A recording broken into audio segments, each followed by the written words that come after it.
Apie kunigą Joną Varkalą išgirdome prasidėjus violetinėje epopėjai, kuomet Garliavoje, Klonio gatvėje prie Venckų namų susirinkusi minia protestavo prieš Drąsiaus Kedžio dukros grąžinimą mamai. Patikėjęs tuomet dar teisėja Neringa Venckienė, kunigas įsivėlė į politiką ir dabar gavęs Seimo nario pažymėjimą teigia kovosies už tai, kas jam atrodo teisinga. Facebook'e radau tokią mergaitę, mokinukė, studentė ir taip sudomino jos tą medžiagą pateikti ir aš atsidariau jos Facebook'o, jinai man ne vis tiek kaip gyvena kiti. Tai, žodžiu, tas pažymėjimas, bet dar džiaugsmas, kad yra žmonės, kurie ne vis tiek kaip gyvena kiti. Tai, žodžiu, nepasijutau vienas, dar galvoju, yra daugiau žmonių tokių. Dar šių metų pradžioje, steigiant partiją Drąsos kelias, jis vilkėjo sutaną, bet netrukus jo kunigystė buvo suspenduota. Tiesa, Jonas Varkala teigia, kad to jis pats paprašė ir jam nelabai rūpi, kaip tokį jo pasirinkimą vertina kiti kunigai. Taip vaizdingai pasakysiu, man svarbiau, ką galvoja apie mane Dievas, negu ką galvoja koks nors vyskupas ar panašiai, nes aš, sakau, nusivylęs katalikų bažnyčią. Aš pasitraukiau iš kunigystės, kadangi matau, kad bažnyčia atsitraukė nuo Kristaus ir Europa liko be Kristaus. Su daug pastatų, kuriuose kai kur jau krepšinį žaidžia. Į bažnyčią nuėjo nuo Kristaus, aš einu su Kristum, bet todėl negaliu su tokia bažnyčia, kuri neliudija pasauliui Kristų. Buvęs kunigas mano, kad bažnyčia turėtų dalyvauti visuomeninėje veikloje ir pasisakyti ten, kur jo manimu verda neteisybė. Matyt, už tokius pareiškimus jį nušalinti nuo kunigystės norėta ne kartą. Apsiskaitęs 60-metis maištautojas pasakoja, kad dauguma kunigų dabar rūpinasi tik savo gerbūvį. Aš gaudau už mišias 5 litus, arba 10 ar 15, na tai man daugiau, aš galėdavau 1000 ar 2000 susirinkti kitąsyk mėnesį. Tai buvo tada 5 litai didelis pinigas, tai buvo 90 kelinti metai, paskui dabar jau kai aš išėjau 25 buvo jau. Ir dabar jau žiūrėjau 50. Kiti kunigai važiuoja prabangiausiamis mašinomis. Jūs kokie važinėjate? Dabar aš irgi limuzinų klasės Citroeno aš prikalu už 1500 Lietuva.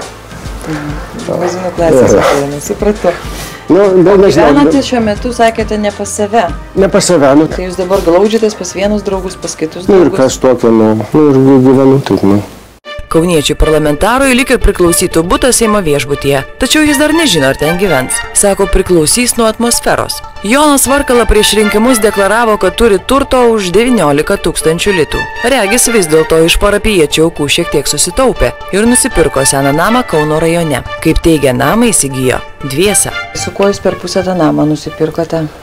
Su tokia bendramintė moterim nusipirkom, kuri daugiau metodistų bendruomeniai ten buvo. Aš ir norėjau pas juos, bet paskui nusivylė metodistai savo.